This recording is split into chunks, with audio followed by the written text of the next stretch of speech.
बिस्मिल्लाहिर्रहमानिर्रहीम। अस्सलाम वालेकुम dear students, welcome to sir science forum. Dear students, आज का लेक्चर फर्स्ट ईयर और सेकंड ईयर दोनों के लिए कॉमन लेक्चर है। ये फर्स्ट ईयर की बुक चैप्टर नंबर 1 में से लिया गया है और सेकंड ईयर की बुक चैप्टर नंबर 23 में से लिया गया है। इस लेक्चर का नेम है क्लोनिंग। डियर स्टूडेंट्स, ये एक इतना इंटरेस्टिंग टॉपिक है। इसमें हम ये देखेंगे कि किसी एक जानदार की हम मल्टीपल कॉपीज कैसे बना सकते हैं, और वो भी सारी की सारी आइडेंटिकल। ये एप्लीकेशन तमाम एनिमल्स के ऊपर भी अप्लाई की जा सकती है और इवन प्लांट्स के ऊपर भी। पहले ये समझा जाता रहा है कि किसी एक सेल से पूरा का पूरा जानदार कैसे पैदा कर सकते हैं। साइंटिस्ट के लिए ये बहुत बड़ी प्रॉब्लम रही है कि हम एक सिंगल सेल से पूरा का पूरा एनिमल ऑर्गेनिज्म कैसे पैदा कर सकते हैं। मतलब एक डिफरेंशिएटेड सेल से, जैसे मसल का सेल है, जैसे कोई और बॉडी का कोई सेल है, उससे नया जानदार कैसे बनाया जा सकता है। यह तो पॉसिबल है कि किसी डेवलपिंग एग से, किसी डेवलपिंग सेल से, एम्ब्रियो से, एक सेल से नया जानदार बना सकते हैं, क्योंकि उसमें अभी सेल डिफरेंशिएट नहीं किए होते। डिफरेंशिएट से मुराद ये है कि फर्ज करें एक जाइगोट है। अब जाइगोट एक डिफरेंशिएटेड सेल नहीं है। जाइगोट की जब डिवीजन होती है तो उसमें मल्टीपल सेल्स बनते जाते हैं और उन्हीं सेल से हमारी बॉडी के डिफरेंट पार्ट्स बनते हैं। लेकिन साइंटिस्ट ये सोचते थे कि एक वेल डिफरेंशिएटेड सेल है, मतलब मसल का सेल है, जब मसल के सेल से हम एक नया जानदार बनाएंगे तो मसल के सेल के अंदर तो सिर्फ और सिर्फ मसल की क्वालिटीज होंगी। मसल से तो मसल ही बनेगा, तो ये मसल से बाकी, मसल के सेल से बाकी बॉडी के पार्ट्स कैसे बन सकते हैं। हाँ, अलबत्ता एम्ब्रियोनिक स्टेज में जब एम्ब्रियो बन रहा होता है जाइगोट से, उस वक्त अगर हम एक सेल से पूरा जानदार बना लें तो उसमें तो अभी डिफरेंशिएशन का प्रोसेस होना है। वहां तो एक सेल से पूरा जानदार बनाया जा सकता है क्योंकि अभी उसमें कोई बॉडी का पार्ट नहीं बना। लेकिन एक साइंटिस्ट था इयान वॉल्विट, उसने ये ऐसा साबित कर दिखाया। तो आइए देखते हैं स्टूडेंट्स कि ये क्लोनिंग प्रोसेस क्या है। मैं एक बात और क्लियर करता चला जाऊं कि एक सेल से पूरा जानदार बनाया जा सकता है। हमारा फर्ज करें एक मसल का सेल है। मसल के सेल के अंदर जो न्यूक्लियस मौजूद है, वो न्यूक्लियस सिर्फ और सिर्फ चंद जीन्स को एक्टिव फॉर्म में रखता है, बाकी उसमें इनएक्टिव फॉर्म में एग्जिस्ट करती हैं। मतलब उसमें वही जीन एक्टिव होंगी जो मसल सेल की परफॉर्मेंस के लिए जरूरी हैं, बाकी उसमें जीन इनएक्टिव फॉर्म में पाई जाएंगी।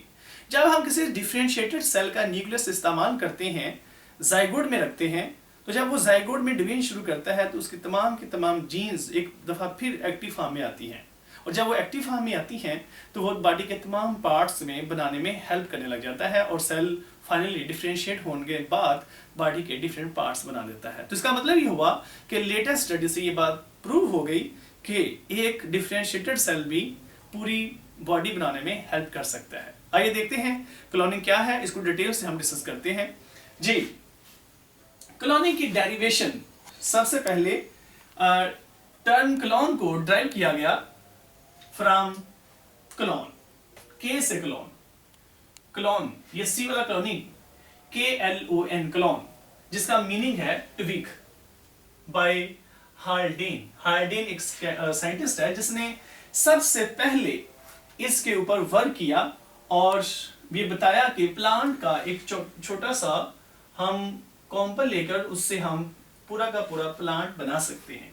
तो यानी कि आप ये कह सकते हैं कि जो क्लोनिंग की टर्म है ये प्लांट से इवॉल्व हुई है।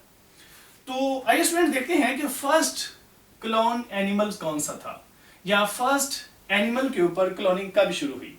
तो याद रखिए स्टूडेंट्स, फर्स्ट क्लोनिंग एक साइंटिस्ट था स्टीन वेल्डसन, इसने 1984 में सबसे पहले एनिमल पर क्लोनिंग स्टार्ट की, स्टीन वेल्डसन। तो ये इसने जब जिस एनिमल पे क्लोनिंग शुरू की वो भी एक शीप ही थी, लेकिन याद रखिएगा इसने जो सेल इस्तेमाल किया था वो एम्ब्रियोनिक सेल था। यानी कि इसने एम्ब्रियोनिक सेल में से न्यूक्लियस लिया था और उसमें से एक पूरा का पूरा जानदार बनाया, और इससे ये पता चला कि हम एक सेल से, यानी कि एक न्यूक्लियस से नया जानदार बना सकते हैं। इसके बाद सेकंड क्लोनिंग जो अटेम्प्ट की गई वो था इयान विल्मट और कैथ कैम्पबेल इन जुलाई 5, 1996। यानी कि हम कह सकते हैं कि उसके बाद जिसने क्लोनिंग पे काम किया वो इयान विल्मट था और उसका एक कोवर्कर कैथ कैम्पबेल। तो इन्होंने पहली दफा डिफरेंशिएटेड सेल इस्तेमाल किया। डिफरेंशिएटेड सेल इस्तेमाल करने के बाद इन्होंने क्लोनिंग की। देखते हैं हम वो कैसे। तो स्टूडेंट्स, क्लोनिंग है क्या? क्लोनिंग हम डिफाइन कैसे करते हैं? The cloning is the production of genetically identical copies. किसी भी जानदार की बिल्कुल 100% आइडेंटिकल कॉपी पैदा करना बाय एसेक्सुअल रिप्रोडक्शन। एसेक्सुअली उसकी डिफरेंट कॉपीज बनाना क्या है जी? क्लोनिंग। तो क्लोनिंग में हम क्या करते हैं? किसी जानदार की बिल्कुल आइडेंटिकल कॉपीज बनाते हैं। हम क्लोनिंग में एक जानदार की मल्टीपल कॉपीज बना सकते हैं with in a limited time. तो क्लोन क्या होता है? What is clone? ऐसा जानदार जिसको हमने क्लोनिंग के थ्रू पैदा किया हो उसको क्लोन कहते हैं। तो एक जानदार की जितनी भी मल्टीपल कॉपीज होंगी उनको हम कलेक्टिवली क्लोन्स कह सकते हैं।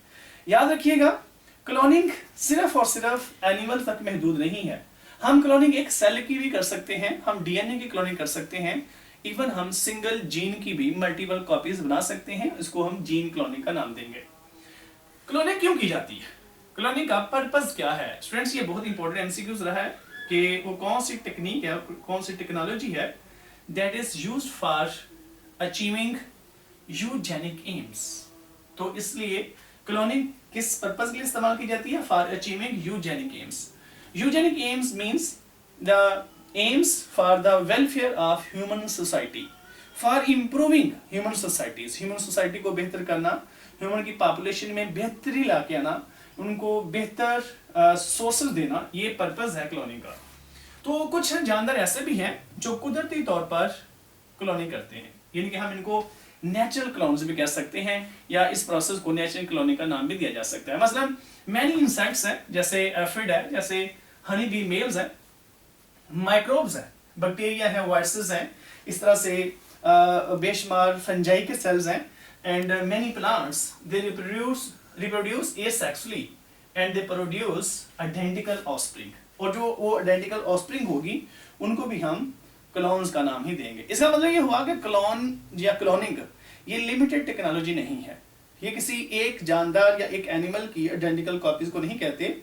माइक्रोब्स की आइडेंटिकल कॉपीज, सेल की आइडेंटिकल कॉपीज, जीन की आइडेंटिकल कॉपीज, प्लांट की, इवन प्लांट की आइडेंटिकल कॉपीज को भी हम क्लोन का नाम दे सकते हैं। तो आइए देखते हैं क्लोनिंग का प्रोसीजर क्या है। ये हम एनिमल्स के अंदर क्लोनिंग के प्रोसीजर के बारे में बात करने लगे हैं, जो कि इयान विल्मट ने इस्तेमाल किया था। इयान विल्मट। तो देखते हैं इसने कौन सा प्रोसीजर इस्तेमाल किया। इधर फोकस करें जरा, तो देखते हैं। डियर स्टूडेंट्स, सपोज दैट ये आपके पास एक डिजायर्ड एनिमल है जिसकी हमने क्लोनिंग करनी है। तो इसका मेमोरी सेल ले लिया गया, memory cell from memory gland. तो मेमोरी ग्लैंड से एक सेल ले लिया गया जो कि जिसको हम सोमैटिक सेल भी कह सकते हैं। तो सोमैटिक सेल बॉडी के सेल को कहते हैं और ये 2n होते हैं, यानी कि डिप्लॉयड होते हैं। ये फर्ज करें आपके सामने एक सेल है जो कि 2n सेल है, डिप्लॉयड सेल है। इसको कल्चर मीडिया में रख दिया गया, और ऐसे कल्चर मीडिया में रख दिया गया जिसके अंदर न्यूट्रिशन की डेफिशिएंसी थी, ताकि सेल की ग्रोथ रोकी जा सके, यानी कि सेल को G1 फेज में ही रोक दिया जाए। आपको पता है कि चेक पॉइंट्स वो डिटरमिन करते हैं कि क्या सेल अगले स्टेज में जाने के काबिल है कि नहीं। अगर सेल नेक्स्ट स्टेज में जाने के काबिल ना हो तो सेल G1 फेज में रुक जाता है। तो यहाँ पे सेल को G1 फेज में रोक दिया गया है। इस मीडियम के अंदर न्यूट्रिशन की डेफिशिएंसी रखिए ताकि सेल डिवाइड ना करे। तो यहाँ पे सेल की डिवीजन को रोक दिया गया है, लेकिन सेल फ्रेश है। दूसरी तरफ ये वो एनिमल है that is a source for egg, यानी कि वो फीमेल एनिमल है जिससे हमने एग लेना है। तो इसके में से हमने ये एग ले लिया, जिस फ्रेंड्स हमने एग लिया है, और एग के अंदर से हमने माइक्रो पाइपेट के जरिए से इसका न्यूक्लियस निकाल दिया। It's nucleus has been removed. इसका न्यूक्लियस फ्रेंड्स हमने क्या किया जी? रिमूव कर दिया है। किसकी मदद से? माइक्रो पाइपेट की मदद से। ये माइक्रो पाइपेट की मदद से हम सेल की ऑर्गेनेली को, जो सिंपल ऑर्गेनेलीज हैं या जो इसमें से क्लस्टर की फॉर्म में नहीं, जैसे साइटोस्केलेटन है या जो और क्लस्टर एंडोप्लाज्म रेटिकुलम वगैरह, हम जो सिंपल ऑर्गेनेल्स हैं जो सिंगल इंडिविजुअल फॉर्म में एग्जिस्ट करती हैं उनको हम बड़ी आसानी से माइक्रोपाइपेट की मदद से निकाल सकते हैं। तो ये हमने इसका न्यूक्लियस निकाल दिया और ये हमारे पास ऐसा एग है जिसमें जाइगोट नहीं, सॉरी न्यूक्लियस नहीं है, एग विदाउट न्यूक्लियस। फिर हम क्या करेंगे स्टूडेंट्स, ये एग को और इस सेल को हम दोनों को ज्वाइन कर देते हैं। अब यहाँ पे बड़ी इंटरेस्टिंग बात कि क्या हम इस सेल का न्यूक्लियस इस्तेमाल करेंगे या सेल ही इस्तेमाल करेंगे। तो दोनों ही प्रोसीजर इस्तेमाल किए जा सकते हैं, लेकिन इयान विल्मट ने इसका पूरा सेल ही इस्तेमाल किया था। उसने पूरे सेल को इस एग सेल के अंदर इंट्रोड्यूस करा दिया था। इस तरह से ये आपके सामने है, ये एग सेल है जिसका न्यूक्लियस रिमूव कर दिया गया था, एग सेल, और इधर से ये पूरा सेल ही इसके अंदर इंट्रोड्यूस कर दिया गया है। और इसमें देखें ये सेल है और इसमें ये दरमियान में क्या है, ये न्यूक्लियस है। बाद में इसको इलेक्ट्रिक शॉक दिया गया, इलेक्ट्रिक शॉक। इलेक्ट्रिक शॉक के दो फायदे हुए, कौन कौन सा जी? एक तो ये कि सेल के अंदर एक स्टिमुलेशन मिलेगी, जो सेल अरेस्ट था सेल डिवीजन की फेज यानी कि G1 फेज में, उसको स्टिमुलेशन मिली और उसने डिवाइड होना शुरू किया। दूसरा, इसके अंदर ये जो था ना जी, क्या नाम है, प्लाज्मा मेम्ब्रेन, किसकी, वो सेल की, वो भी लीक हो गई। मतलब ये कि वो ब्रेक हो गई और इसका न्यूक्लियस बाहर आ गया। यानी कि एक तो उसको स्टिमुलेशन मिली है, स्टिमुलेशन मिलते तो सेल ज़ाहिर डिवाइड नहीं होगा। तो दूसरा ये हुआ कि जो ये समझ लें कि न्यूक्लियस एक्टिव हो गया, और दूसरा न्यूक्लियस की जो सेल की प्लाज्मा मेम्ब्रेन थी वो टूट गई और इसमें से जो न्यूक्लियस है वो मीडियम के अंदर यानी कि सेल के अंदर आ गया। ये ऐसे, ये सेल के अंदर आ गया। अब नेक्स्ट स्टेज में क्या होता है कि वो सेल डिवाइड होना शुरू हो गया। यानी कि आप ये कह सकते हैं कि एक सेल से दो सेल बन गए, फिर इन दो सेल से एक पूरी मैस बन गई सेल्स की, जिसको हम एम्ब्रियो कह सकते हैं, या इसके लिए एक और नाम इस्तेमाल किया जाता है, ब्लास्टोसिस्ट। ब्लास्टोसिस्ट ये तो याद रखिएगा। यहाँ पे एक बड़ी अहम बात कि जाइगोट की कभी भी इम्प्लांटेशन नहीं की जाती, जाइगोट कभी भी यूट्रस में नहीं रखा जाता। इवन ये कि जो नॉर्मल प्रोसेस होता है डेवलपमेंट का, उसमें भी जो जाइगोट है वो यूट्रस में आके इम्प्लांट नहीं होता, बल्कि एक सेल्स का मैस आके वहां इम्प्लांट होता है, जिसको हम एम्ब्रियो का नाम दे सकते हैं या ब्लास्टोसिस्ट का नाम देते हैं एट ब्लास्टोस्टेज। तो यहाँ पे ये देखें जरा, ये एक सेल्स का मैस बना है। फिर ये सेल्स का मैस हम फीमेल की बॉडी में यानी कि यूट्रस में इम्प्लांट कर दिया जाता है। यूट्रस, सर्जिकल यूट्रस या वोम के अंदर इसको इम्प्लांट कर दिया जाता है। तो after 5 month of its development, 5 month की डेवलपमेंट के बाद ये जो न्यू यंग वन है इसकी नॉर्मल बर्थ होती है। और जब बर्थ होगी, in case of sheep only, in case of only sheep, इनके 5 मंथ लगेंगे। इसकी प्रेगनेंसी का जो ड्यूरेशन है वो 5 मंथ है। उसके बाद उसकी नॉर्मल जो बर्थ होती है, बर्थ के बाद हम उस ऑर्गेनिज्म को अगर हम उसका कंपैरिजन करें तो वो ऑर्गेनिज्म 100% उसी जानदार का होगा जिसका न्यूक्लियस इस्तेमाल किया गया है, जिसका डिप्लॉयड सेल इस्तेमाल किया गया है। तो इसका मतलब ये हुआ कि तमाम की तमाम जेनेटिक इंफॉर्मेशन वो न्यूक्लियस के अंदर होती है। तो न्यूक्लियस को अगर हम डिस्टर्ब किए बगैर किसी सेल में इंट्रोड्यूस करते हैं, उस सेल के अंदर जिसका न्यूक्लियस हमने निकाल दिया हो, तो उस सेल के अंदर तमाम की तमाम इंफॉर्मेशन न्यूक्लियस की होगी जो हमारा डिजायर्ड है। तो उस न्यूक्लियस की बेस पर ही नया जानदार बनेगा और उसी न्यूक्लियस की बेस पे उसके तमाम के तमाम कैरेक्टरिस्टिक्स होंगे। तो जब इस एनिमल में से जब बर्थ होगी, तो बर्थ के बाद जो नया जानदार बनेगा वो 100% आइडेंटिकल होगा जिसका हमने न्यूक्लियस इस्तेमाल किया। तो ये है एक्चुअली स्टूडेंट्स क्लोनिंग। क्लोनिंग का एक और मेथड भी है, एक और टाइप भी है जिसको कहते हैं एम्ब्रियो क्लोनिंग। तो एम्ब्रियो क्लोनिंग क्या होती है? समटाइम ऐसा होता है कि जब जाइगोट डिवाइड होता है तो उससे एक एम्ब्रियो बन जाता है। जैसे आपके सामने ये ब्लास्टोसिस्ट एक एम्ब्रियो बना होगा।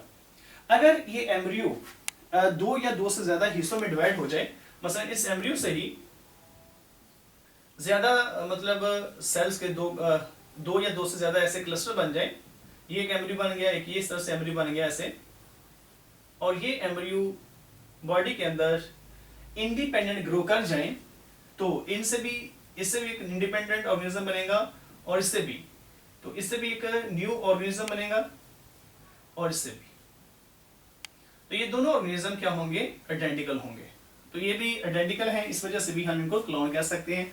Just like you can say that identical twins. Sometime ऐसा होता है कि जो जाइगोट है वो भी 2 सेल स्टेज में जाकर एक दूसरे से अलग हो जाता है, और वहाँ पे भी 2 आइडेंटिकल ऑर्गेनिज्म बनते हैं।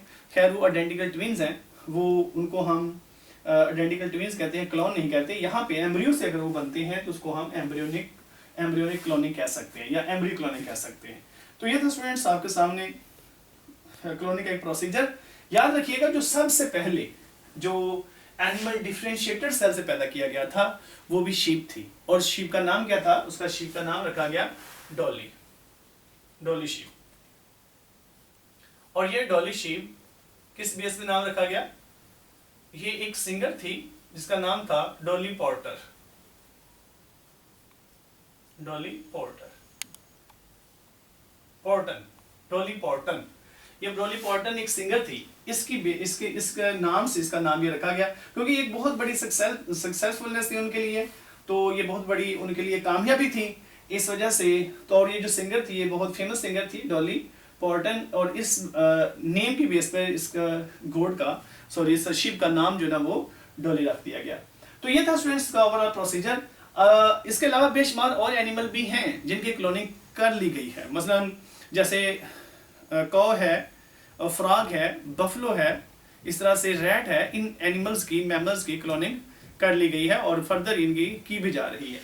तो क्लोनिंग के कुछ एडवांटेजेस हैं। क्लोनिंग करते क्यों है, इसका क्या मकसद क्या है, मतलब इसका पर्पस क्या है, वो हमने डिस्कस किया। लेकिन इसके फायदे क्या होते हैं। तो क्लोनिंग कमर्शियल प्रोडक्शन के लिए इस्तेमाल की जाती है ऑफ वैल्यूएबल एनिमल्स, यानी कि वो एनिमल जो बहुत ज़्यादा कीमती है उनकी क्लोनिंग की जाती है ताकि उनको महंगे दामों बेचा जा सके। जैसे प्राइस बुल्स हैं, जैसे हॉर्सेस हैं, अच्छी नस्ल के जो हॉर्सेस हैं उनको क्लोन किया जाता है उनकी नस्ल को बढ़ाने के लिए। और clones they are used for the study of action of several hormones and drugs and others, you can say that antibiotics. बेशुमार एंटीबायोटिक्स, ड्रग्स और हार्मोन के एक्शन को स्टडी करने के लिए क्लोन का इस्तेमाल किया जाता है। इवन ये कि क्लोन्स जो होते हैं वो उनको एक्सपेरिमेंटल स्पेसिमेन के तौर पर भी इस्तेमाल किया जाता है।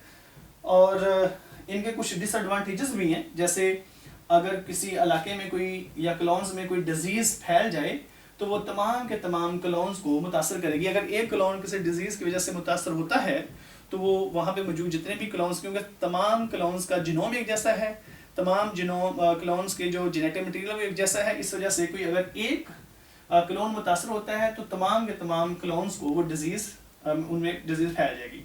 दूसरी तरफ ये कि क्लोन्स का ग्रोथ रेट ज़्यादा होता है और ये इनके चांसेस होते हैं कि वो उनकी ग्रोथ जल्दी हो और उनकी में से सर्वाइवल रेट बहुत कम होता है। जैसे ये जो डॉली बनाई गई थी, प्रोड्यूस की गई थी, इसका जो टोटल ड्यूरेशन था एग्जिस्टिंग का वो सिर्फ और सिर्फ कितना था, 6 ईयर था। 6 ईयर, इनके 19 आप ये कह सकते हैं कि 1997 में उसको मतलब अनाउंस किया गया। 2 जनवरी 1997 में ये इंटरनेशनली तौर पर ये इनको अनाउंस कर दिया गया कि ये प्रोड्यूस हुई है। यानी कि ये जो पहला सक्सेसफुल एक्सपेरिमेंट था वो जुलाई 5, 1996 में हो गया था, लेकिन इंटरनेशनल लेवल पे इसको अनाउंस किया गया 2 जनवरी 1997 में। लेकिन ये जो गोड शीप थी ये 6 ईयर सर्वाइव किया इसने, और ये 2003 में इसकी डेथ हो गई थी। तो इतना सा इसका मतलब सर्वाइवल ड्यूरेशन था। तो ये था स्टूडेंट आज का लेक्चर। मेरे ख्याल में आप लोगों ने इसमें से काफ़ी चीज़ें पिक की होंगी। कुछ ऐसी चीज़ें मैंने आपके सामने रखी हैं जो पहले आपने किसी भी बुक में डिस्कस नहीं की होंगी। तो स्टूडेंट्स इसको मैक्सिमम लोगों तक शेयर करें ताकि मैक्सिमम लोगों का जो कॉन्सेप्ट है वो स्ट्रांग हो इसके बारे में, और अपना नॉलेज हमेशा दूसरों तक शेयर करते रहें। इस तरह से आपका भी बहुत फ़ायदा होगा। तो डेफिनेटली आपके ज़रिए से बेशुमार लोगों का और भी फ़ायदा होगा। बहुत शुक्रिया स्टूडेंट्स, अपना बहुत ख्याल रखिएगा। अल्लाह हाफिज़।